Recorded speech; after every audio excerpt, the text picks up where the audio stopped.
পেতনির মতো হাসাহাসি বাদ দাও, না হলে। কি? আমি পেতনি? তোমার বউ পেতনি? তুমি পেতনি? এই রে, কি বলে ফেললাম আমি? পেতনি? ও, আমার বউ যদি পেতনি হয়, আপনি কি অন্য কেউ? না মানে আমি বলতে চাচ্ছিলাম। আচ্ছা সেসব ছাড়ো, আগে বলো তুমি আমাকে ঝাল দিছো কেন? দিছি, বেশ করেছি। আমার সাথে লাগতে আসা হারে হারে টের পাইছো। তোমাকে যে আমি কি করব? কি করবে গো? দেখবা কি করি। এই তুমি এগিয়ে আসছো কেন? না, আমি দেখাবো আমি কি করতে পারি। এই তুমি কাছে আর বলতে দিলাম না, টপ করে আমার ঠোঁট জোড়া আর তারটা এক করে দিলাম। আমি এমন একটা করব হয়তো সোনিয়া ভাবতে পারিনি, তাই ছাড়া পাওয়ার জন্য ছটফট করছে। তারপর আমি 10 মিনিট পর ছাড়লাম, আর এখন আমার একটু ঝাল লাগছে না ছাড়ার পর। এই তুমি কি আমাকে মেরে ফেলতে চাইছিলে? না, তুমি তো বলছিলে আমি কি করতে পারি, তাই দেখিয়ে দিলাম আমি কি করতে পারি। তাই বলে এভাবে? আচ্ছা সেসব কথা ছাড়ো, তোমার ঠোঁটটা এত মিষ্টি কেন বলো তো? মনে চাই খেয়ে ফেলি। নে খা। আমার ঠোঁটের অবস্থা খারাপ করে দিয়ে বলছে আবার খেয়ে ফেলি। আরে এভাবে রাগ করছো কেন? আচ্ছা একটা কথা বলি, বিকালে ঘুরতে যাব, ঠিক আছে? বিকালে রেডি হয়ে থেকো। আমার কথা শুনে সোনিয়া অনেক খুশি হলো। সত্যি? আচ্ছা আমি রেডি থাকবো। হুম। আচ্ছা এবার একটু আদর করো না। ওই তোমার কি সারাদিন আদর মনে চায়? আরে রাগ কেন, একটু প্লিজ। আচ্ছা শুধু একটা কিস, ওকে? হুম। আহ কি মজা। যা দুষ্টু। আর আমি বিছানায় গিয়ে শুয়ে পড়লাম। কখন যে চোখটা লেগে গেছে মনেই নেই। এবারও ঘুমাচ্ছি।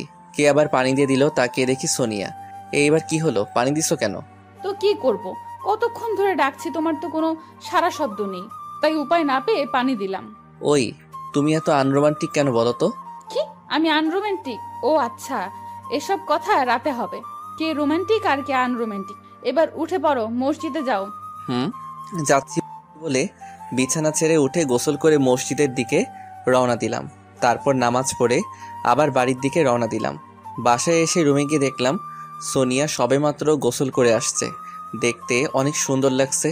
আমি আর না তাকিয়ে তাকে জড়িয়ে ধরলাম। এই কি করছো, ছাড়ো বলছি। ছাড়তে ইচ্ছা করছে না। এই তুমি না বলছিলে আমি আনরোমান্টিক, তাহলে আমার কাছে আসছো কেন? আরে তখন তো এমনি বলছিলাম। এই ছাড়ো বলছি। বলে এক ঝাটকায় ছাড়িয়ে দিল। আমাকে ছাড়িয়ে আয়নার কাছে গিয়ে সাজতে লাগলো, আর আমি বিছানায় বসে বসে তার দিকে তাকিয়ে আছি। আর তেমন সাজছে না, ঠোঁটে লিপস্টিক আর কিছু না। সে দেখতে অনেক সুন্দর, তাই বেশি মেকআপ করে না। আর সোনিয়া মেকআপ করা পছন্দ করে না। সে রেডি হয়ে খাবার সাজাতে চলে গেল। একটু পর, এই আসো, আব্বু আম্মু খাবার নিয়ে বসে আছে। না আমি খাবো না। কেন, তোমার কি শরীর খারাপ লাগছে? না, তুমি যদি আবার ঝাল খাওয়াও। এবার ঝাল খাওয়াবো না। তারপর অনেক কিছু বলল, তাই তার সাথে নিচে গিয়ে খাবার টেবিলে গিয়ে খাওয়া শেষ করলাম। আর সোনিয়া ওইসব গোছাচ্ছে। এই ফাঁকে আমি একটু ঘুমিয়ে নেই বলে ঘুমিয়ে গেলাম। বিকালে সোনিয়ার ডাকে ঘুম ভাঙলো, তাই উঠে আমি রেডি হয়ে সোনিয়াকে বললাম রেডি হতে। আমি গিয়ে বসার ঘরে বসে বসে তার জন্য অপেক্ষা করতে শুরু করলাম। একটু পর সে নামলো। তাকে দেখে তো আমি অবাক, কারণ তাকে আজ অনেক সুন্দর লাগছে। একটা পরি যেন আমার কাছে আসছে। আজ সে আমার পছন্দের একটা নীল শাড়ি পরেছে, সাথে নীল চুড়ি, কপালে কালো টিপ। দেখে তো আজ আমি তার উপর ক্রাশ খেলাম। নিজের বউ হয়েছে তো কি হয়েছে, ক্রাশ খেতেই পারি, তাই না? আমি একটা পিচি ছেলে, তাই বেশি বলতে পারলাম না। আমিও কম কিসে। আমি আজ একটা নীল কোট, কোটের ভিতরে সাদা একটা শার্ট, চুলগুলো সুন্দর করে সিল করা। আমিও তার থেকে কম না। আচ্ছা, আর নিজের সুনাম নিজে গিয়ে লাভ নাই। তারপর এখন আমি সোনিয়ার দিকে হা করে তাকিয়ে আছি। তারপর আস্তে আস্তে আমার কাছে এসে হাত দিয়ে তুড়ি বাজিয়ে বলল, ওই কি হইছে, এমন হা করে কি দেখো? তোমাকে দেখি। আগে বলছি দেখোনি? দেখেছি, কিন্তু আজকে তোমাকে অনেক সুন্দর লাগছে। আগে সুন্দর ছিলাম না? আরে রাগ কেন, আমি বলছি আজকে তোমাকে অনেক সুন্দর লাগছে। ও তাই বলো? মন তো চাচ্ছে এখনই তোমাকে কিস করে দেই। এই খবরদার, এমন চিন্তাও মাথায় আনবে না, ওকে? হয়েছে, আর রাগ করতে হবে না, এবার চলো। চলো। এই বলে আম্মু আব্বুর কাছ থেকে বিদায় নিয়ে বের হয়ে গেলাম। বের হয়ে বলছি, এবার গাড়িতে ওঠো। না, আজ গাড়ি করে যাব না, আজ রিক্সা করে আমরা সারাদিন ঘুরবো। যথা আজ্ঞা মহারানী। তারপর গেটের সামনে গিয়ে একটা রিক্সা ডাকলাম, এই রিক্সা এদিকে আসো। হ্যাঁ মামা, কোথায় যাবেন? সোনিয়া তুমি আগে কোথায় যেতে চাও? আগে এখানকার পার্কে চলো। মামা পার্কে চলেন। মামা উঠে বসেন।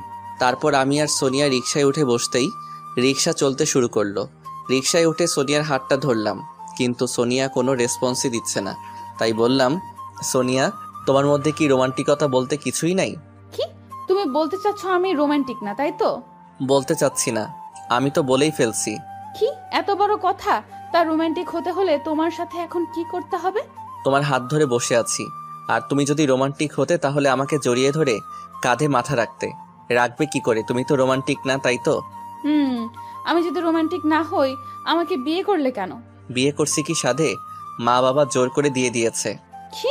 তুমি নিজের ইচ্ছেতে আমাকে বিয়ে করোনি? তোমার বাবা মা বলেছে দেখে আমাকে তুমি বিয়ে করেছো? হুম, আমি কি আগে জানতাম তুমি এত আনরোমান্টিক? আমাদের এমন ঝগড়া শুনে রিক্সাওয়ালা মামা হাসছেন। এই বারবার এক কথা বলবে না বলে দিলাম। তুমি আমাকে ভালোবাসো না তাই এরকম করছো, তাই না? হুম, ঠিক, আমি তোমাকে ভালোবাসি না, আমি ফারহানাকে ভালোবাসি। কি? তুই আমাকে রেখে অন্য মেয়েকে ভালোবাসিস? তোকে তো আমি... ফারহানা কত সুন্দর, তাকে দেখলে মনে চায়। কি? তাকে দেখলে কি মনে চায়? বল বল। না, এটা বলতে পারবো না, আমার লজ্জা করে। আর সে তোমার থেকে অনেক সুন্দর। হাসিটা কি সুন্দর তার! ও, এখন ওই মেয়েটার হাসি সুন্দর, তাই না? বাড়ি থেকে আসার সময় তো বললে আমি কত সুন্দর, আর এখন বলছো সে আমার থেকেও বেশি সুন্দর। থাক তুই তোর ফারহানাকে নিয়ে, আমি আজই বাবার বাড়ি চলে যাব। এই বলে রিক্সা থেকে নেমে উল্টা দিকে হাঁটা ধরলো। এই রে, বেশি রেগে গেছে মনে হয়। তাই আমিও রিক্সা থেকে নেমে ভাড়া দেওয়ার সময় মামা বললেন, মামা, মামি তোমাকে অনেক অনেক ভালোবাসে। তাকে আর কষ্ট দিও না, তার রাগটা ভাঙ্গাও। মামা, জানি সে আমাকে অনেক ভালোবাসে, তাই একটু রাগিয়ে দিলাম, এ আর কি। এগুলো বলে পেছনে তাকিয়ে দেখি সোনিয়া একটা রিক্সা করে চলে যাচ্ছে। আমি অনেক ডাক দিলাম, কে শুনে কার কথা, চলে গেল। যা শালা, সোনিয়াকে এত রাগানো ঠিক হয়নি। না জানি বাসায় গিয়ে কি করে। বাবা মার কাছে চলে যাবে না তো আবার? সোনিয়া তো অনেক জেদি, যেটা বলে সেটাই করে। তাই আমি আরেকটা রিক্সা নিয়ে বাসার দিকে রওনা দিলাম। বেশ কিছুক্ষণ পর বাসায় আসলাম। বাসায় এসে কলিং বেল চাপলাম, কিন্তু কেউ দরজা খুলছে না। তারপর কিছুক্ষণ পর মা দরজা খুলে দিল। মাকে দেখে তো আমি অবাক, কারণ সোনিয়া সবসময় দরজা খুলে। আর অবাক হচ্ছি, মা মন খারাপ ছিল আর আমাকে দেখে রেগে গেল। মা দরজা খুলেই সোফায় গিয়ে বসে পড়ল। বাবাও দেখছি মন খারাপ করে আছে। তারপর আমি বললাম, কি হয়েছে তোমাদের, এইভাবে মন খারাপ করে বসে আছো কেন? কোনো কথা বলল না। তাই সোনিয়াকে ডাকতে রুমের মধ্যে গেলাম। রুমে গিয়ে, সোনিয়া, সোনিয়া তুমি কোথায়? কিন্তু কোনো সারা শব্দ নেই। তাই সারা ঘর দেখলাম, কিন্তু নেই। তাই ওয়াশরুমে দেখলাম, কিন্তু সেখানেও নেই। তাই বেলকনিতে গেলাম, কিন্তু সেখানেও নেই। তাই নিচে গিয়ে মা বাবাকে জিজ্ঞেস করলাম, আম্মু, সোনিয়া কোথায়, দেখতে পাচ্ছি না কেন? কি হলো আব্বু আম্মু, তোমরা বলছো না কেন? তারপর অনেক চেষ্টা করার পর বলল, ওই তোরা কি করছিস?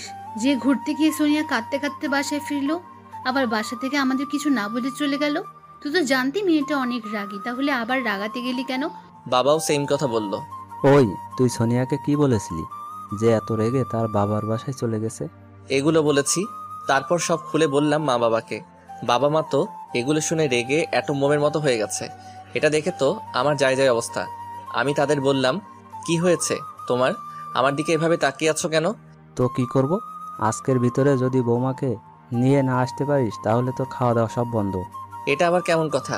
তারপর অনেক কিছু বললাম, কাজ হলো না দেখে রুমে গিয়ে ফ্রেশ হয়ে বিছানায় গাটা এলিয়ে দিয়ে ভাবতে লাগলাম, সোনিয়া কি আসবে? ও যে রাগী, আমি এখন গেলে তো আমাকে আলু ভর্তা করে একাই খেয়ে ফেলবে। আর না গেলেও তো হবে না। মা বাবা কি বলেছে তা তো আপনারা শুনলেন। শুয়ে শুয়ে এগুলো ভাবছি। আচ্ছা, সোনিয়া যদি রাগের মাথায় একটা কিছু করে ফেলে, তখন তো আমি নিজেকে ক্ষমা করতে পারবো না। আচ্ছা, একবার কল দিয়ে দেখি তো। তাই যা ভাবা সেই কাজ। কল দিলাম, কিন্তু ফোন বন্ধ। তারপর অনেকগুলো কল দিলাম, কিন্তু ফোন বন্ধ করে ফেলছে। একবার ভাবলাম শাশুড়ি মার কাছে কল দিব, কিন্তু এগুলো শুনলে তো আবার, তাই ভেবে কল আর দিলাম না। ওইদিকে সোনিয়ার বাসায় যাওয়ার পর সোনিয়া গিয়ে কলিং বেল চাপলো। একটু পর তার মা এসে দরজা খুলে দিল। সোনিয়াকে দেখে তো তার মা অবাক। তিনি বললেন, কি রে মা, এই অসময় না বলে চলে আসলি কেন? এসেই যখন পড়েছিস তাহলে ভালোই হয়েছে। তোকে ছাড়া বাসাটা ফাঁকা ফাঁকা লাগে। তা জামাই বাবা যে আসেনি? সোনিয়া এগুলো শুনে একটা কথা না বলেই তার রুমে গিয়ে দরজা লক করে দিল। এটা দেখে সোনিয়ার মা সোনিয়াকে ডাক দিলেন, কি রে সোনিয়া, এসে দরজা লক করে দিলি কেন? ওই কি হলো, দরজা খোল। ওই সোনিয়া, দরজা খোল মা। সোনিয়া মা, জামাই বাবাজির সাথে কি ঝগড়া করে এসেছিস? ওই দরজাটা খুলে মাকে বল কি হয়েছে। এভাবে আরো অনেকক্ষণ ডাকলেন, কিন্তু সোনিয়া দরজা খুলছে না। আর এদিকে সোনিয়া দরজা লক করে কান্না করতে শুরু করলো। সে বলল, যাকে আমি আমার জীবনের চাইতে বেশি ভালোবাসি সে কিনা অন্য কাউকে ভালোবাসে, আর আমাকে বিয়েও করেছে শুধু তার বাবা মার ইচ্ছে পূরণ করতে। তার মনে কি আমার জন্য এতদিনে একটুও ভালোবাসা জন্ম হয়নি? হবে কি করে? সে তো কোন ফারহানাকে ভালোবাসে। এভাবে এগুলো বলছে আর অঝরে কান্না করছে। আর ওইদিকে আমি ভাবছি সোনিয়ার ফোন বন্ধ কেন, হবে হয়তো আমার উপর রাগ করে ফোনটা বন্ধ করে ফেলছে, এগুলো ভাবছি। আর এদিকে সোনিয়ার বাসায় তার মা তাকে ডাকতে ডাকতে কোনো সাড়া না পেয়ে শেষমেশ তার বাবাকে কল দিলেন। কল দেওয়ার কিছুক্ষণ পর কলটা তিনি ধরলেন। কি হলো, কল দিচ্ছ কেন? আমি একটা মিটিং আছি, পরে কথা শুনবো। তুমি ওইদিকে মিটিংয়ে থাকো, আর এদিকে সোনিয়া কিছু একটা করে ফেলুক। কি? সোনিয়া আবার কি করবে? সোনিয়ার কি হয়েছে? সোনিয়া, তুমি তাড়াতাড়ি বাসায় আসো, না হলে। এরপর সব খুলে বললেন। ব্যাস, আর বলা লাগবে না, আমি আসছি। তারপর কলটা কেটে তিনি ম্যানেজারকে সব বুঝিয়ে দিয়ে গাড়ি নিয়ে বের হলেন। এদিকে সোনিয়ার মা তো চিন্তায় শেষ, এদিকে সোনিয়া কান্না করতে করতে আর এসব কথা ভাবতে ভাবতে রাগে একটা সিদ্ধান্ত নিয়ে নেয়। সেটা হলো, আমি যেহেতু তোমাকে এত ভালোবাসার পরেও পাবো না রিফাত, তাহলে এই জীবন দিয়ে কি লাভ বলো? বাবা মা আমাকে ক্ষমা করে দিও। ঠিক ধরেছেন, সোনিয়া আত্মহত্যা করতে চলেছে। কারণ সোনিয়ার ইগো আর রাগটা বরাবরই বেশি, তাই সে যা বলবে তাই করবে। সেটাই করলো। ড্রয়ার থেকে ঘুমের ওষুধ খেয়ে নিল। অনেকগুলো খেয়ে তার চোখে আস্তে আস্তে লাগলো আসল, তার চোখে বুঝে মাটিতে পড়ে রইল। এদিকে সোনিয়ার বাবা বাড়িতে এসে সোনিয়ার মাকে জিজ্ঞেস করলেন, সোনিয়া কি দরজা খুলছে? সোনিয়ার মা বললেন না। এটা শুনে তিনি তাড়াতাড়ি সোনিয়ার রুমের দিকে যেতে লাগলেন। সোনিয়ার বাবা মা সোনিয়াকে অনেক ভালোবাসেন, কারণ সোনিয়াই তাদের একমাত্র মেয়ে, তাদের আর কোনো ছেলে মেয়ে নেই। তিনি সোনিয়ার দরজার সামনে গিয়ে, সোনিয়া মা, দরজা খোল, কি হয়েছে তোর? সোনিয়া দরজা খুলছে না। তখন তিনি ভাবলেন সোনিয়া ভিতরে কিছু করে ফেলেনি তো আবার। তাই তিনি ঠিক করলেন দরজা ভেঙে ফেলবেন, তাই করলেন। দরজা ভেঙে সোনিয়ার এই অবস্থা দেখে তো সোনিয়ার মা কান্না করে দিলেন। আমার মেয়ের কি হলো? সেভাবে পড়ে আছে কেন? সোনিয়ার বাবা খেয়াল করে দেখলেন সোনিয়ার হাতে ঘুমের ওষুধ। তাই তিনি সোনিয়ার মাকে কিছু না বলে সোনিয়াকে গাড়িতে উঠালেন, সাথে সোনিয়ার মাকেও আসতে বললেন। সোনিয়ার মা শুধু কান্না করছেন, তার বাবারও একই অবস্থা। কান্না করতে করতে তারা হাসপাতালে পৌঁছে গেলেন। তারপর গাড়ি থেকে খুলে করে নামিয়ে ডাক্তারের কাছে গিয়ে বললেন, ডাক্তার সাহেব, আমার মেয়েকে বাঁচান। আপনি যা চান আমি তাই দেব, তবু আপনারা মেয়েকে বাঁচান। কি হয়েছে আপনার মেয়ের? আমার মেয়ে অনেকগুলো ঘুমের ওষুধ খেয়ে ফেলেছে, প্লিজ ডক্টর, ওকে বাঁচান। নার্স, তাড়াতাড়ি পেশেন্টকে ওটিতে ভর্তি করো। তারপর ডক্টর সোনিয়াকে ওটিতে নিয়ে গেল। আর বাইরে সোনিয়ার মা কান্না করছেন আর তার বাবা পাইচারি করছে। তিনি একটু পর আমার কাছে কল দিলেন। আমি তখন ভাবনায় মগ্ন ছিলাম। তিনি কল দিতেই ভাবনা থেকে বের হয়ে কল ধরলাম। ধরে, জি আব্বু বলেন। বাবা, সোনিয়া। কি হয়েছে আমার সোনিয়ার? ঘাবড়ে গিয়ে সোনিয়া কি উল্টাপাল্টা কিছু করে ফেলছে? বাবা, সোনিয়া ঘুমের ওষুধ খেয়ে এখন হাসপাতালে ওটিতে আছে, তুমি এই হাসপাতালে তাড়াতাড়ি আসো। কি বলেন বাবা এগুলা? এই কথা শুনে তো আমার মাথায় আসমান ভেঙে পড়লো। আমার হাত থেকে মোবাইলটা পড়ে গেল। কয়েক মিনিটের জন্য মনে হলো আমার পৃথিবী যেন থমকে দাঁড়িয়েছে। একটু পর যখন হুঁশ ফিরে হন্তদন্ত হয়ে মোবাইলটা হাতে নিয়ে রুম থেকে বেরিয়ে পড়লাম। আমাকে এভাবে দেখে মা বাবা বললেন, কিরে তুই এভাবে কই যাস? মা, সোনিয়া ঘুমের ওষুধ খেয়ে এই হাসপাতালে ভর্তি আছে। এই কথাটা বলে আমি বেরিয়ে পড়লাম। বাইকে উঠে বাইক অনেক জোরে টান দিলাম। আর ভাবছি আমার একটু মজা করতে গিয়ে সোনিয়ার আজ এই অবস্থা। সোনিয়ার যদি কিছু হয়ে যায়, এগুলো আর অনেক কিছু ভাবতেছি। ধুর, সারা রাত যেন রাস্তা শেষই হচ্ছে না। তারপর ভাবতে ভাবতে হাসপাতালের সামনে এসে বাইকটা রেখে হাসপাতালের ভিতরে গিয়ে একটা নার্সকে গিয়ে বললাম, 235 নম্বর কেবিনটা কোন দিকে? নার্সটা বলে চলে গেল। তখন শ্বশুর মশাই বলেছিলেন, আপনাদের বলি নাই, কিছু মনে করবেন না। তারপর তাড়াতাড়ি করে কেবিনটার সামনে গিয়ে দেখি সোনিয়ার বাবা পাইচারি করছেন আর সোনিয়ার মা কান্না করছেন। আমি তাদের কাছে যেতেই সোনিয়ার বাবা আমাকে জড়িয়ে ধরে কেঁদে দিলেন। আমি তাকে সান্ত্বনা দিলাম, সোনিয়ার কিছুই হবে না। তাকে একটু শান্ত করে একটা চেয়ারে বসালাম। কিন্তু বাবার মনে কি, মানে আমারও চোখ দিয়ে কখন পানি চলে আসলো বুঝতেই পারছি না। আমার মনে একটা হারানোর ভয় কাজ করছিল। এসব ভাবার মধ্যে আমার মা বাবাও চলে আসলেন। এসেই বাবা আমাকে, তোর জন্য আজ মেয়েটা মরতে বসেছে বলে ঠাস ঠাস ঠাস বলে 4টা থাপ্পড় মারলেন। আরেকটা মারবেন, সেই সময় আমার শ্বশুর আব্বু হাতটা ধরে ফেলেন। তখন বাবা বলেন, আমার হাত ছাড়েন বিআই মশাই, ওকে আজ আমি মেরেই ফেলবো। তখন শ্বশুর আব্বু বলেন, কেন, কি হয়েছে? আমার জামাই কেন তাকে মারছে? শোনেন তাহলে। আমি শুধু মাথা নিচু করে রাখছি। শ্বশুর আব্বু কিছুক্ষণ ভেবে বললেন, ছেলে মানুষ, মজা তো একটু করবেই। সে কি ভাবছে সোনিয়া এমন কিছু করবে? তাই এসব ছেড়ে সোনিয়া যেন সুস্থ হয়ে যায়, তাই সে দোয়া করি। আপনি এত শান্তভাবে বলছেন কি করে? আমার তো মনে চাই ওকে আমি। আরে আপনাকে তো শান্ত থাকতে বললাম।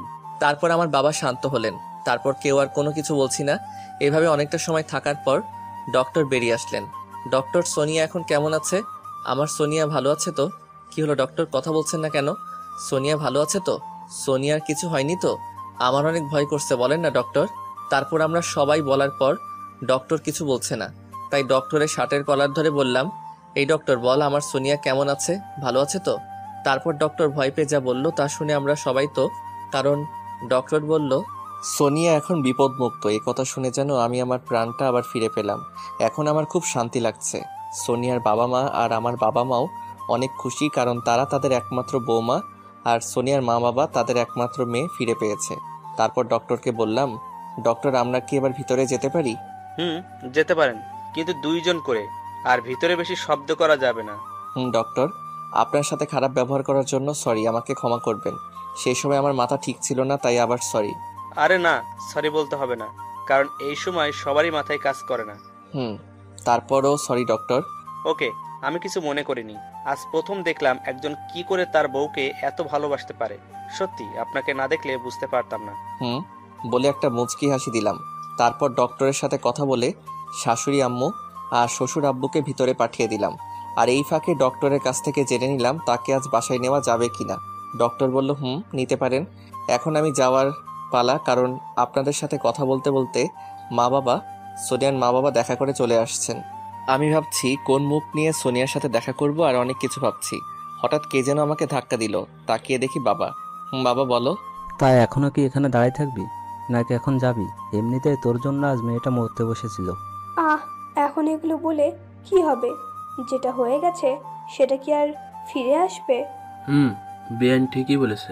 আচ্ছা বাবা, তুমি আর এখানে দাঁড়িয়ে সময় নষ্ট করো না, ভেতরে যাও। তারপর গুটি গুটি পায়ে রুমের দিকে এগিয়ে যাচ্ছি। রুমের ভিতরে ঢুকতেই আমাকে দেখে সোনিয়া রাগ করে মুখ ঘুরিয়ে নিল। নিবারই কথা, আমি কি না করেছি তার সাথে? তারপর তার বিছানার সাইডে একটা চেয়ার টেনে বসলাম। তা দেখে সে আমাকে বলল, ওই তুই এখানে আসছিস কেন? যা তোর ফারহানার কাছে যা। আমার কাছে আসছিস কেন? দেখতে আসছিস আমি মরেছি কিনা?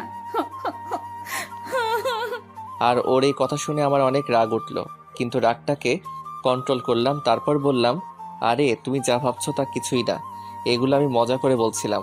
আর তুমি কি করলে ঘুমের ট্যাবলেট খেয়ে হাসপাতালের বিছানায় শুয়ে আছো? তুই কি করবি? তুই ফারহানা নাকি? তার সাথে গিয়ে লুটুর পুটুর করার গল্প বলবি আর আমি তা শুনবো? আমি কি করে বোঝাবো আমি ফারহানা নামের কাউকে চিনি না? ওকে, তোকে বিশ্বাস করলাম। তুই এই কথা যে আমাকে বলছিস, এখন যদি আমি আর বলতে পারলো না। আমি তাকে টান মেরে কাছে এনে 4 ঠোঁট এক করে দিলাম। প্রথম একটু লাফালাফি, সরি সে তো অসুস্থ, লাফাবে কি করে? আচ্ছা সেসব কথা বাদ। তারপর 5 মিনিট পর ছাড়লাম। সে এখন শান্ত হয়ে গেছে।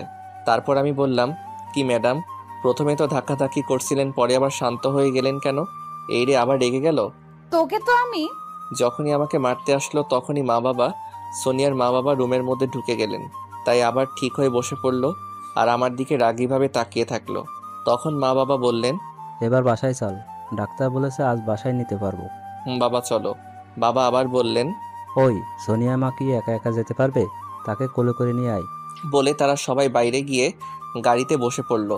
সোনিয়ার মা বাবা আর আমার বাবা মা এক গাড়িতে বসলো। তারপর আমি সোনিয়াকে কোলে করে বাইরে নিয়ে আমাদের আরেকটা গাড়িতে নিয়ে বসালাম। আর হাসপাতাল থেকে বের হওয়ার সময় সবাই আমার দিকে তাকিয়েছিল। সেটা দেখে সোনিয়া তো লজ্জায় লাল হয়ে গিয়েছিল। তা গাড়িতে গিয়ে বসিয়ে ড্রাইভার আঙ্কেলকে বললাম, তুমি আমার বাইকটা নিয়ে আসো। আঙ্কেল বললেন, আচ্ছা বাবা। তারপর গাড়িতে বসে গাড়ি ছাড়লাম। সোনিয়াকে বললাম, ওই সোনিয়া, কথা বলো না কেন? কি হলো, কথা বলবা না? কি হলো বাবু, তুমি কি এখনো আমার উপর রাগ করে আছো? সোনিয়া আমার দিকে রাগি চোখে তাকালো, তারপর বলল, ওই কে তোর বাবু? আমাকে বাবু বললে আমি এক্ষুনি গাড়ি থেকে নেমে পড়বো। এই না, গাড়ি থেকে নামা লাগবে না, আমি আর কিছু বলবো না। কারণ যে মেয়ে যেটা বলে সেটাই করে, তাই চুপচাপ গাড়ি চালিয়ে বাসায় চলে আসলাম। তারপর সোনিয়াকে কোলে করে নামাতে গেলাম। সে বলল, তুই আমাকে স্পর্শ করবি না। এ কথা বলে হনহন করে বাসায় চলে গেল। আমিও আর কিছু বললাম না। আরেকটা কথা, আজ সোনিয়ার বাবা মা ও আমাদের বাসায় আজকে থাকবে। তারপর আমি রুমে গেলাম। গিয়ে দেখি সোনিয়া ফ্রেশ হয়ে বিছানায় আধা শোয়া হয়ে আছে। তা দেখে বললাম, তোমার কি খারাপ লাগছে? আমার কথা শুনে সোনিয়া বলল, ওই তুই কে রে? আমার বিষয়ে তোকে আর কথা বলতে হবে না। অনেক রেগে কথাটা বলল। তারপর আমি বললাম, সোনিয়া, আমার একটা ভুলের জন্য তুমি আমার সাথে এভাবে কথা বলতে পারো না। আমি একটু রাগ দেখিয়ে বললাম। সে তো আরো রেগে গেল। ওই আগে বল, তুই আমার কে যে তোর সাথে অন্যভাবে কথা বলবো? হ্যাঁ, আগে ছিলি, কিন্তু এখন তুই আমার কেউ না। তাই আমার বিষয়ে কথা বলবি না। তুই তোর মতো থাক, আমি আমার মতো। ওর কথায় যেন আমার ভিতরটা ফেটে যাচ্ছে, তবুও তার রাগ ভাঙাতে হবে। তাই আমিও ফ্রেশ হয়ে একটু দোকানে গেলাম। দোকানদারকে বললাম, মামা 1 প্যাকেট সিগারেট দেন তো। মামা নেন। তা আজ হঠাৎ সিগারেট কেন মামা? না এমনি। এ কথা বলে টাকা দিয়ে চলে আসলাম বাসায়। গিয়ে বাসার ছাদে উঠলাম সিগারেট নিয়ে। আর হ্যাঁ, আরেকটা কথা, আগে আমি কখনো সিগারেট খাইনি। আজ প্রথম সোনিয়ার কথায় অনেক কষ্ট পাইছি। তাই আর কি, মানুষে বলে নেশা বা সিগারেট খেলে নাকি একটু হলেও কষ্টটা একটু কমে। তারপর লাইটার দিয়ে সিগারেট একটা ধরালাম। প্রথমে একটু কষ্ট হয়েছে খেতে, পরে ঠিক হয়ে গেছে। সিগারেট খাচ্ছি আর ভাবছি, আর এদিকে সোনিয়া ভাবছে। চান্দু, তোমার জন্য আমি মরতে বসছিলাম। তোমাকে কি এমনি এমনি ছেড়ে দিতে পারি বলো? তোমার সাথে কয়েকদিন বাজে ব্যবহার করব, তারপরে সব ঠিক করে নেব। আর এদিকে আমি কিভাবে সোনিয়ার রাগটা ভাঙাতে পারি তাই ভাবছি। ও মাথায় একটা আইডিয়া আসছে। আর 5 দিন পর তো সোনিয়ার জন্মদিন, দেখি ওই দিন কিছু করা যায় কিনা। সিগারেট খাচ্ছি আর ভাবছি আর কি, এসব ভাবছি হঠাৎ করে ফোনটা বেজে উঠলো। পকেট থেকে ফোন বের করে দেখি বাবা কল দিয়েছেন। তাই সিগারেট ফেলে তাড়াতাড়ি কলটা ধরলাম। ধরতেই, কই রে তুই? কয়টা বাজে সেদিকে খেয়াল আছে তোর? তাড়াতাড়ি খাবার টেবিলে আয়, আমরা সবাই তোর জন্য অপেক্ষা করছি। হুম বাবা আসছি, এই বলে কলটা কেটে দিলাম। তারপর আমার রুমের দিকে হাঁটা ধরলাম। রুমে গিয়ে দেখি সোনিয়া রুমে নেই, হয়তো নিচে গেছে। তাই ওয়াশরুমে গিয়ে মুখটা ভালোভাবে পরিষ্কার করে নিলাম, না হলে বাবা আমাকে মেরে ফেলবে। কারণ বাবা সিগারেট জিনিসটা পছন্দ করেন না। তাই তারপর দেখলাম আর কোনো গন্ধ নেই, তাই খাবার খাওয়ার জন্য রওনা দিলাম খাবার টেবিলে। আর হ্যাঁ, এখন রাত 11টা 30 বাজে। তারপর খাবার টেবিলে যেতেই মা বললেন, কি রে, এতক্ষণ কই ছিলি? না মা, একটু ছাদে ছিলাম। এবার বাবা মা দুইজনই বললেন, আর কোনোদিন এভাবে ফাজলামো করবি না। আজ এই ফাজলামো করার জন্য আজ আমরা সোনিয়াকে হারাতে বসেছিলাম। আমি শুধু মাথা নিচু করে তা শুনছি। সোনিয়াও তাই। সোনিয়া হয়তো ভাবছে তার মা বাবাও, আমার মা বাবা তাকে এত ভালোবাসেন আর সে কিনা মরতে বসছিল। সব হয়েছে ওই পচা ইঁদুরের জন্য। আরও অনেক কিছু বলে আমার গোষ্ঠী উদ্ধার করছে। আর আমি ভাবছি, আর কোনোদিন আর এরকম ফাইজলামো করা যাবে না। মা বাবা তো ঠিকই বলেছেন। তারপর খাওয়া দাওয়া করে রুমে আসলাম। এসে বিছানায় একটু শুয়ে পড়লাম। আমার আসার 10 মিনিট পর সোনিয়া আসলো। এসে আমাকে বিছানায় দেখে বলল, ওই তুই আজ থেকে আমার পাশে শুতে পারবি না। কেন, বিছানা কি তোমার একার? এটাতে আমারও ভাগ আছে। আমি ভাগটা কিচ্ছু বুঝি না। আমি যাটা বলছি সেটা কর, না হলে কিন্তু আমি শ্বশুর আব্বুকে ডাক দিব। তারপর আর কি, সোফায় এসে শুয়ে পড়লাম। কারণ আব্বু এখন আমার উপর রেগে আছেন। তাই আর কি, সোফায় আমি কোনোদিনও শুইনি, তাই ঘুম আসছে না। সোনিয়ার দিকে তাকিয়ে দেখি ঘুমিয়ে গেছে। যাবেই তো, শরীর তো আর ভালো না। বর বিয়ের পর থেকে নীলিমাকে জড়িয়ে না ধরে আমি একটা দিনও থাকিনি, তাই আর ঘুম আসছে না। তারপরও খুঁজে খুঁজে ঘুমটাকে নিয়ে এসে ঘুমিয়ে পড়লাম। সকালে ঘুম থেকে উঠে দেখি অনেক বেলা হয়ে গেছে, অথচ আমাকে কেউ ডাক দিল না। কি আর করার, সোফা থেকে বালিশ বিছানায় রেখে ওয়াশরুমে গিয়ে ফ্রেশ হয়ে বের হলাম। তারপর একেবারে রেডি হয়ে রুম থেকে বের হয়ে নিচে গিয়ে দেখি সবাই সোফার মধ্যে বসে গল্প করছে। আমি বললাম, মা নাস্তা দেন। আমার কথায় মা বললেন, যা, টেবিলে গিয়ে দেখ সব কিছু রাখা আছে, ওইখান থেকে নিয়ে খেয়ে ফেল। এই কথা শুনে রাগ উঠে গেল। তাই বাসা থেকে বের হয়ে গেলাম। পিছন থেকে মা বাবা অনেকবার ডেকেছিল। আমি না শুনে গাড়ি নিয়ে বেরিয়ে পড়লাম অফিসের দিকে। গাড়ি চালাচ্ছি আর ভাবছি যে মেয়ে আমায় ছাড়া কিছু বুঝতো না আর আমায় ছাড়া না খেয়ে বসে থাকতো, আজ সেই মেয়ে আমার সাথে কথা বলে না, আমাকে এড়িয়ে চলে। এগুলো ভাবছি, কখন যে চোখ থেকে পানি বের হয়ে পড়লো বুঝতে পারিনি। তারপর এগুলো ভাবতে ভাবতে অফিসে চলে আসলাম। এসে আমার কেবিনে চলে আসলাম। সেখানে গিয়েও কাজে মন বসছে না। তারপরও কাজে মন দিলাম, না দিলে তো আর হবে না, কারণ নতুন একটা টেন্ডার পেয়েছি। তাই কাজ করতে করতে কখন যে দুপুর হয়ে গেছে মনে নেই।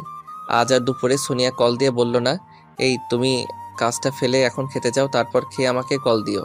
এ কথা বলার মানুষটা আজ আমাকে আর কল করে না।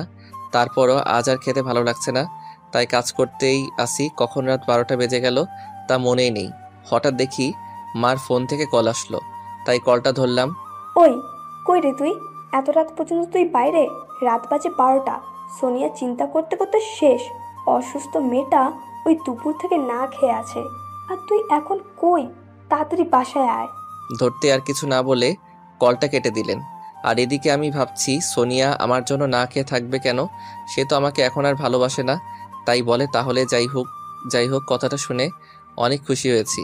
আমি মনের ভেতরে অনেক শান্তি লাগছে এখন। তাই হাতের যেটুকু কাজ ছিল তা শেষ করে অফিস থেকে বের হয়ে গাড়ি নিয়ে রওনা দিলাম বাসার দিকে। তারপর বাসার সামনে এসে গাড়িটা পার্ক করে কলিং বেলটা চাপ দিলাম। দেখি দেওয়ার সাথে সাথে সোনিয়া দরজাটা খুলে দিল। আমি তো অবাক, এত তাড়াতাড়ি! মনে হয় আমার জন্য বসে বসে অপেক্ষা করছিল। তারপর আমি তাকে পাশ কাটিয়ে রুমের দিকে হাঁটা ধরলাম। রুমের ভিতরে গিয়েই ওয়াশরুমে ঢুকে গোসল করে বের হয়ে দেখি সোনিয়া বিছানায় বসে কী জানি ভাবছে। আমাকে দেখে আমার কাছে আসলো। আমি একটু ভাব নিলাম, কারণ সে আমাকে কষ্ট দিয়েছে, তাকে আমিও কষ্ট দিব। দেখাবো প্রিয়জনের কাছ থেকে পাওয়া কষ্টটা কেমন লাগে। আপনারা আবার তাকে বলে ফেলবেন না। তারপর সোনিয়া আমার কাছে এসে বলল, আসতে তো দেরি হলো কেন তোমার? আমার মন চাইছে তাই দেরি করে আসছি। এতে আপনার কোনো সমস্যা আছে? এভাবে কথা বলছো কেন তুমি? আর আমাকে আপনি করে বলছো কেন? আমি এর থেকে এখন আর ভালোভাবে কথা বলতে পারি না। আমায় যে মেয়ে বিশ্বাস করে না এর থেকে আমি ভালো ব্যবহার করতে পারবো না, ওকে? ও, আমি বুঝছি। তুমি এই ফারহানার জন্য আমার সাথে এরকম করছো। এই আমি আপনাকে কতবার বলবো, আমি এমনি আপনার সাথে মজা করছিলাম। বারবার এক কথা, কিন্তু আমার ভালো লাগে না। আমি আর সোনিয়া এভাবে আর অনেক সময় ঝগড়া করলাম। তারপর সোনিয়া ঝগড়া করতে করতে মাথা ঘুরিয়ে পড়ে যাবে, ঠিক তখনই আমি তাকে ধরে ফেলি। তারপর কোলে করে বিছানায় গিয়ে শুয়ে দেই। হঠাৎ কি হলো সোনিয়ার, তারপর মা বাবাকে ডেকে এনে আমি ডক্টরকে আসতে বললাম। আমি তো প্রায় অস্থির হয়ে পড়েছি। তারপর কিছুক্ষণ পর ডক্টর আসলেন। আমি বললাম, ডক্টর দেখেন তো হঠাৎ করে সোনিয়ার কি যেন হয়ে গেল। তারপর ডক্টর সোনিয়াকে দেখতে শুরু করলেন। বেশ কিছুক্ষণ পর দেখা শেষ হলে তিনি আমাকে কয়েকটা ওষুধ লিখে দিয়ে বললেন, এগুলো খাওয়ালে ঠিক হয়ে যাবে। আর রোগীর দিকে একটু খেয়াল রাখবেন। রোগী বেশি চিন্তা করে আর ঠিক মতো খাওয়া দাওয়া না করায় এসব হয়েছে। তারপর ডক্টর এগুলো বলে চলে গেলেন আর আমিও মেডিসিন আনতে চলে গেলাম। তারপর মেডিসিন নিয়ে এসে দেখি মা সোনিয়াকে বলছে খেতে, কিন্তু ও বলছে, না, আমি খাবো না, আমার ভালো লাগছে না। ভালো না লাগলেও তো একটু খেতে হবে মা, না হলে তুই সুস্থ হবি কি করে? তাই একটুখানি খেয়ে নে। না, আমি খাবো না। আপনাদের তো আগেই বলেছিলাম সোনিয়া জেদি আর মা না পারলেও আমি পারবো, কারণ সোনিয়া আমার কথা শুনে। আমি রুমের ভিতরে ঢুকে মার কাছে ওষুধ দিয়ে বললাম, মা ওনাকে একটু খাবার খাইয়ে ওষুধগুলো খাইয়ে দিন। সোনিয়া তো আমার একটা কথাও শুনছে না, তুই দেখ আমি গেলাম। বলে মা চলে গেলেন। আর সোনিয়া আমার মুখের দিকে তাকিয়ে আছে। সে চাচ্ছে আমি যেন তাকে খাইয়ে দেই, আর আমাকে না দিয়ে বা কি করব, কারণ সে অসুস্থ আর জেদ ধরে বসে আছে। তারপর আমি প্লেট হাতে নিয়ে বললাম, নিন খেয়ে নিন। আমার কথা শুনে তো সে সেই লেভেলের খুশি।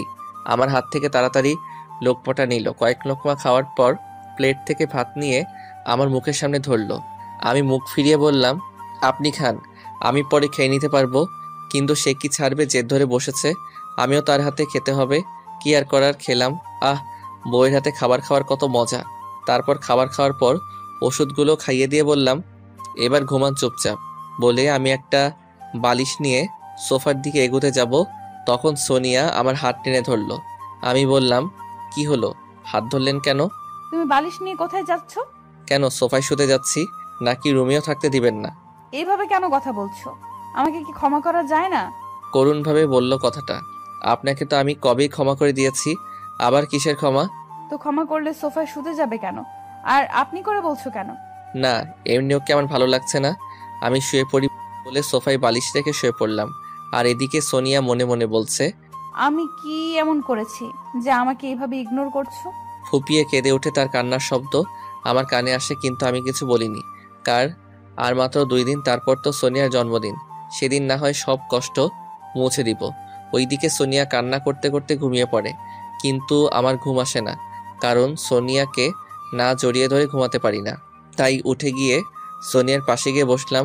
কত মায়াবী একটা মুখ, এই মুখ দেখে আমি সারা জীবন কাটাতে পারবো। সোনিয়া আগে থেকে একটু শুকিয়ে গেছে, চোখের নিচেও একটু কালো দাগ পড়েছে। তার মুখটা এতটা মায়াবী লাগছে যে বলে বোঝাতে পারবো না। তাই তার কপালে একটা ভালোবাসার পরশ এঁকে দিলাম। যখন উঠে আসতে যাব, সোনিয়া যেন কি বিড়বিড় করে বলছে তা শোনার জন্য তার মুখের কাছে কানটা নিলাম। নিয়ে তো আমি অবাক, কারণ সোনিয়া বলছে, রিফাত, খুব ভালোবাসি তোমায়, আমায় কোনোদিন ছেড়ে যেও না প্লিজ। তুমি ছেড়ে গেলে আমি মরে যাব। তার এমন ভালোবাসা দেখে আমার চোখ থেকে পানি বের হয়ে গেল। সোনিয়া আমাকে এত ভালোবাসে, আর আমি কি না থেকে কষ্ট দিচ্ছি? থাক, একটু কষ্ট পাক, 2 দিন পর সব কষ্ট মুছে দিব তার। এই বলে সোনিয়ার গায়ে চাদর দিয়ে আমি সোফায় এসে শুয়ে পড়লাম। কখন যে ঘুমিয়ে গেছি মনে নেই। ঘুম ভাঙলো পাখির কিচিমিচির শব্দ। ঘড়ির দিকে তাকিয়ে দেখি 6টা বাজে। তাই ওয়াশরুমে গিয়ে ফ্রেশ হয়ে বিছানার দিকে তাকিয়ে দেখি সোনিয়া বিছানায় নেই। আরে মেয়েটা কই গেল? সারা রুম খুঁজে হঠাৎ দেখি বেলকনিতে কে যেন দাঁড়িয়ে আছে। তাই সেখানে গিয়ে দেখি সোনিয়া রেলিং ধরে দাঁড়িয়ে আছে। তাকে দেখে যেন আমার ভিতরটা শান্তি হলো। তার কাছে গিয়ে বললাম, কি হলো? আপনি এত সকাল এখানে কি করেন? ও তুমি উঠে গেছো? না মানে আজ তাড়াতাড়ি ঘুম ভেঙে গেছে, তাই সকালটা দেখতে এখানে দাঁড়িয়ে আছি। আমি আর কিছু না বলে আসতে যাব, সেই সময় সোনিয়া আমায় জড়িয়ে ধরলো। আমি তাকে আস্ত করে ছাড়িয়ে রুমে আর 1 মিনিট না থেকে ছাদে চলে আসলাম, কারণ সোনিয়ার কাছে থাকলে নিজেকে কন্ট্রোল করতে পারতাম না। তাই ছাদে চলে আসলাম। আর ওইদিকে সোনিয়া বলছে, আমি কি এমন করেছি যে আমাকে এভাবে ইগনোর করছো? আমি রিফাতকে কিভাবে বলবো যে তার এমন আচরণ আমি একদম সহ্য করতে পারি না?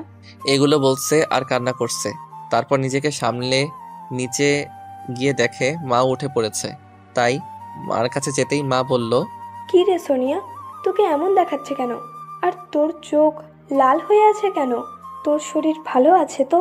না মা, আমি ভালো আছি, আর রাতে ভালো ঘুম হয়নি, তাই মনে হয় এমন দেখাচ্ছে। চলো মা, আমরা নাস্তা বানাতে শুরু করি। না, আজ তোকে নাস্তা বানাতে হবে না। তুই ওই চেয়ারটাতে বস আর আমার কাজ দেখ। মা অনেক বলার পর সোনিয়া বসে মার রান্না দেখছে, আর বাবাও নিচে এসে সোফায় বসে পেপার পড়ছেন।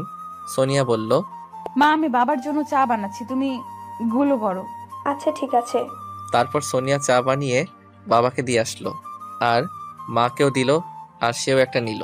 তারপর মা নাস্তা বানিয়ে 2জন মিলে টেবিলে নিয়ে আসলো, আর আমিও নিচে নেমে আসলাম আর টেবিলে বসে পড়লাম। আমাকে দেখে সোনিয়া আমার নাস্তা সার্ভ করবে বলে হাতে নেয়। তা দেখে আমি বলি, আমারটা আমি নিতে পারবো, আপনাকে ভাবতে হবে না। সোনিয়া হয়তো এমনটা আশা করেনি, তাই সাথে সাথে এখান থেকে চলে গেল। আমি জানি এখন রুমে গিয়ে কান্না করবে। আমার এমন কথা শুনে বাবা বলল, ওই তোদের মধ্যে কি হয়েছে রে, যে সোনিয়াকে তুই আপনি করে বলছিস আর তার হাতের খাবারও নিলি না? কি হয়েছে বলতো? মাও একই কথা বলল। তাই আমি আমার প্ল্যানের সবকিছু বললাম। বাবা মা প্রথমে রাজি না হলেও আমি রাজি করিয়ে নিলাম। বাবা মাও আমাকে সাহায্য করবে, আর তার শ্বশুর শাশুড়িকেও বলবে কাল আসতে, কারণ কাল সোনিয়ার জন্মদিন। তাই আমি সোনিয়াকে আর ডির পেনশনে ফেলবো, যে দুঃখ কষ্টের জন্য তার এই কথা মনে না থাকে। এগুলো ভাবতে ভাবতে খাওয়া শেষ করে উপরে আসলাম। এসে দেখি কান্না করছে। আমারও সহ্য হচ্ছে না, তবু কি করার, কাল থেকে আর কষ্ট পেতে হবে না। কলিজা, কাল থেকে তোমায় অনেক ভালোবাসবো কলিজা, আর একটু কষ্ট সহ্য করো। আমি একটু এগিয়ে গিয়ে বললাম, নাস্তা না করে এখানে বসে কাঁদছেন কেন? আমি নাস্তা করলেই বা কি, আর না করলেই বা তোমার কিছু আসা যায় না। আমার কিছু আসে যায় না, বলার ছিল বলছি।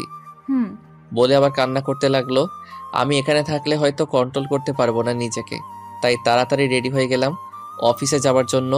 রুম থেকে বের হওয়ার সময় সোনিয়া আমার দিকে এক মায়াবী চাহনিতে তাকিয়েছিল, কিন্তু আমি তেমন পাত্তা না দিয়ে নিচে এসে মাকে বললাম, মা সোনিয়াকে কিছু খাইয়ে দিও। দেখি, তোর বউ যেরকম জেদি, যা বলবে তাই করবে। জানি, তবুও কিছু একটা বুঝিয়ে খাইয়ে দিও। আমি আসি। সাবধানে যাস। আমি বাসা থেকে বের হয়ে গাড়ি নিয়ে সোজা অফিসে, আর এদিকে মা সোনিয়ার কাছে নাস্তা নিয়ে গেলেন। রুমে গিয়ে দেখেন এখনো কান্না করছে। তা দেখে মা বললেন, কি হয়েছে সোনিয়া মা, কান্না করছিস কেন?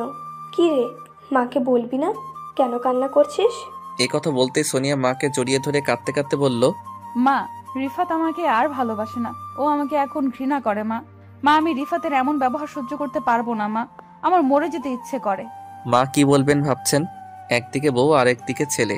ছেলে ভাবছে বউকে সারপ্রাইজ দিবে, আর বউ তো একইভাবে শেষ। তারা 2 জন যেন আল্লাহর সারা জীবন এমন ভালোবাসতে পারে 2 জনকে। আমিন। তারপর মা বললেন, না মা, মরার কথা বলবি না। তুই তো আমাদের একটা মেয়ে, তোকে ছাড়া আমরা যে থাকতে পারবো না। তো আমি কি রিফাতকে ছাড়া থাকতে পারি? মা তুমি বলো, ও কেন বোঝে না, কেন আমাকে এভাবে কষ্ট দিচ্ছে? আচ্ছা মা, এভাবে আর কান্না করিস না। সোনিয়া মা, এভাবে পাগলামো করিস না। মেডিসিন না খেলে তোর শরীর খারাপ করবে তো। না আমি খাবো না, আর মেডিসিনও খাবো না। সোনিয়া মা, এভাবে পাগলামো করিস না। মেডিসিন না খেলে তোর শরীর খারাপ করবে তো। করুক, তাতে কোনো সমস্যা নেই, তাও আমি খাবো না। আমি তোর কোনো কথা শুনবো না। নে হা কর, আমি খাইয়ে দিচ্ছি। অতপর অনেক জোরাজোরিতে খাবার আর মেডিসিন খেলো। মা বললেন, নে এবার একটু রেস্ট নে। আর এদিকে অফিসে এসে কাজ করছিলাম, হঠাৎ মনে হলো সোনিয়ার কথা, তাই মাকে কল দিলাম। একটু পর কলটা ধরলেন। বল। মা, সোনিয়া কি খাবার খাইছে? অনেক জোরাজোরিতে খেলো, আর মেডিসিনও খাইয়ে দিয়েছি। ওকে মা, রাখছি এখন, বলে কল কেটে আবার কাজ করতে লাগলাম। এভাবে সারাদিন চলে গেল। রাতে বাড়ি গিয়েও একই ব্যবহার সোনিয়ার সাথে, আর এমন করতে করতে রাতও শেষ হয়ে গেল। আজ সোনিয়ার জন্মদিন, কিন্তু সোনিয়ার পর সব কেক খেয়ে ছেড়ে দিলাম। ছেড়ে দিয়ে দুইজনই হাঁপাচ্ছি। একটু পর আমি আবার বললাম, আরেকটা দাও না। এখানে না, রুমে চলো। তারপর আর কি হাঁটা ধরলাম, কিন্তু পিছন থেকে নীলিমা বলল, আমি কিভাবে যাব? কেন, তুমি কি হাঁটতে পারো না? ওই, আমি কি এখানে হেঁটে আসছি? তুমি আনছো যেভাবে সেভাবে আবার আমাকে রুমে নিয়ে যাও। অতঃপর কি আর করার, কোলে তুলে হাঁটা ধরলাম। তারপর রুমে এসে তো আমি অবাক, কারণ রুমটা একেবারে বাসরাতের মতো করে সাজানো। আজ আবার মেশিন হবে। ওই, তোমার কি লজ্জা করে না পাঠক পাঠিকার সামনে এভাবে কথা বলতে? ও সরি জানু, রাগ করো না। যাও, পাঠক পাঠিকার কাছ থেকে বিদায় জানিয়ে আসো। ভাই ও বোনেরা আর আন্টির বয়সের থাকলে আন্টিরা, এখন আমরা লিসন শুরু করব। বাই। কি তুমি আবার বললা? দাঁড়াও। বলে ঝাঁপিয়ে পড়লো আমার উপর। বেঁচে থাকলে দেখা হবে, দোয়া করবেন প্লিজ।